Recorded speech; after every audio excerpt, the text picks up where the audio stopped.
One doctor with zero finance training quietly made a $1 billion bet that the global housing market would collapse. Wall Street thought he was delusional, until he walked away with roughly $800 million. He didn't have inside information, and he wasn't lucky. He just read the boring fine print everyone else ignored. So how does a medical resident pull off the ultimate trade? We have to start with his physical limits. Michael Burry was born in San Jose and lost his left eye to childhood cancer at age 2. He wore a prosthetic eye, which made him feel like an outsider. But Burry later called it a huge blessing in disguise. It forced him to look inward. He didn't study finance. At UCLA, he took English, economics, and biochemistry. He literally didn't take a single accounting class. Instead, he went to Vanderbilt School of Medicine. By 1997, he was an official medical graduate. But while working grueling shifts as a neurology resident at Stanford, he lived a secret second life online. Between 10 p.m. and 2 a.m., while the rest of the hospital slept, he blogged about value investing.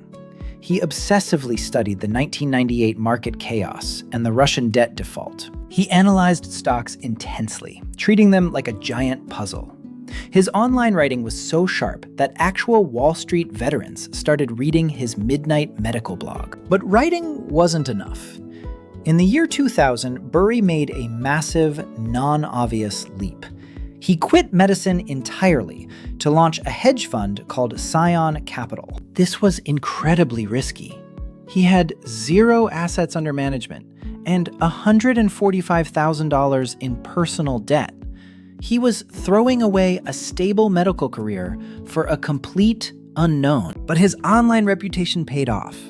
Heavyweight investors, like the founders of Gotham Capital, had seen his writing and backed him. He was officially in the money game. Early on, Burry wasn't predicting doom. He was a classic value investor, holding a tight portfolio of just 15 to 25 stocks. He looked for a deep margin of safety, basically buying $1's worth of assets for 50 cents. And it worked quickly. In 2001, while the overall stock market dropped 11.88%, Scion's fund grew by 44.60% net. He was building real credibility. But picking good stocks wasn't what made him a legend. The turning point arrived when he started digging into the darkest corner of the banking system. Around 2005, Burry started reading mandatory filings for subprime mortgages. Wall Street was taking thousands of individual home loans and bundling them together into giant tradable packages. When he looked inside, the details were terrifying.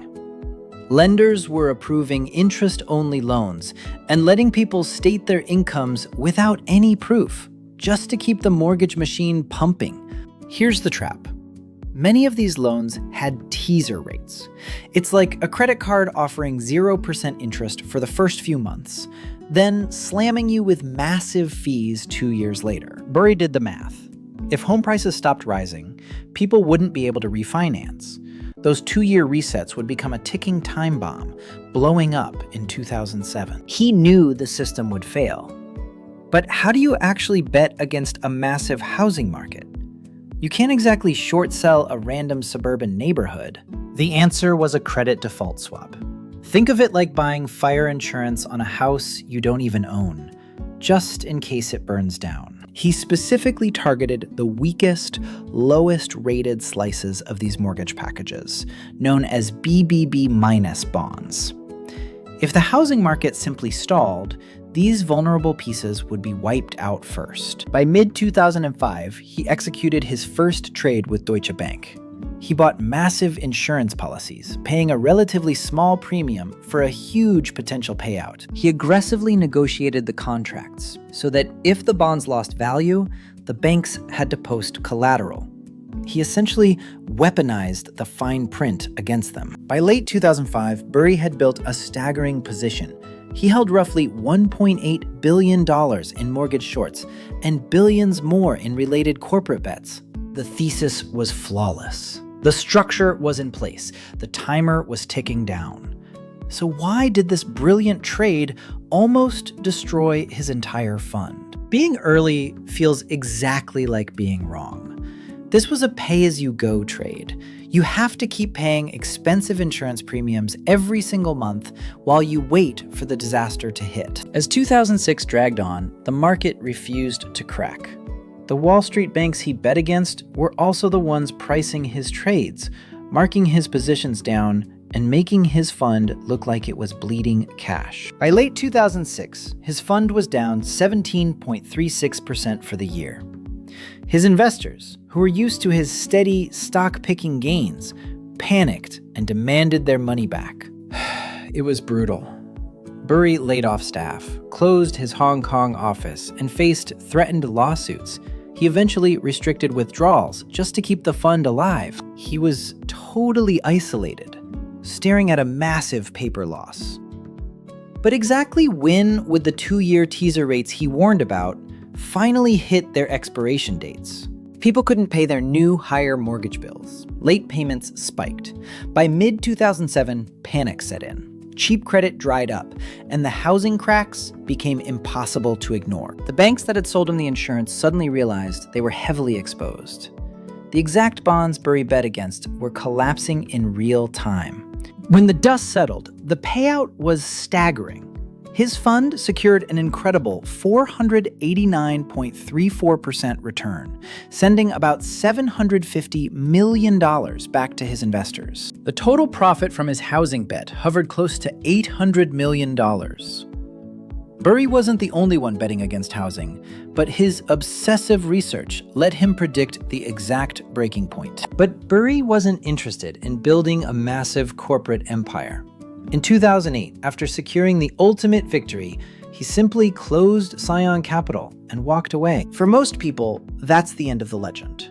But his outsider brain wouldn't stay quiet. By 2013, he returned to the game with Scion Asset Management. He didn't just predict doom, he played active defense. In 2019, he bought roughly 3.3% of GameStop, noticing it traded far below its real value. He wrote letters to GameStop's board demanding a massive $237.6 million share buyback.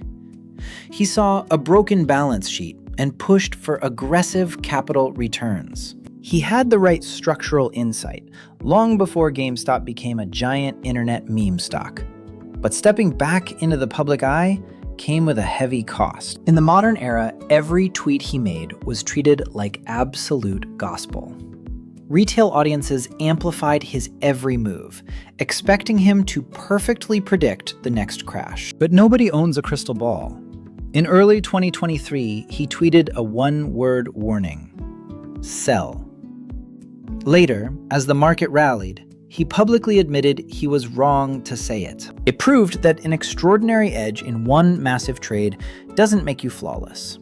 His real power was always in reading the heavy, boring documents, not fortune-telling. By November 2025, Scion Asset Management was officially deregistered. He shut down his professional fund structure for a second time, leaving the stress behind. But he explicitly said he wasn't retired. Instead, he launched a newsletter called Cassandra Unchained, returning to where he started. Just him sharing his raw analysis. That brings us back to the core lesson of his famous subprime short. Burry won because he understood that people simply follow the incentives in front of them. If lenders get paid just for the sheer volume of loans, they will lower their standards. If Wall Street gets paid to bundle those loans, they will ignore the decay inside. He didn't invent a secret formula. He just sat at a desk and mapped out exactly who was getting paid to ignore a growing structural risk. You don't need a perfectly smooth path or a traditional resume to find an edge.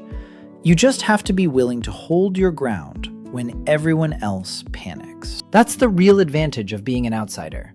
When you aren't raised inside the machine, you are much more likely to notice when the gears start breaking and win the ultimate trade. When the crowd rushes one way, take a hard look at the fine print they left behind.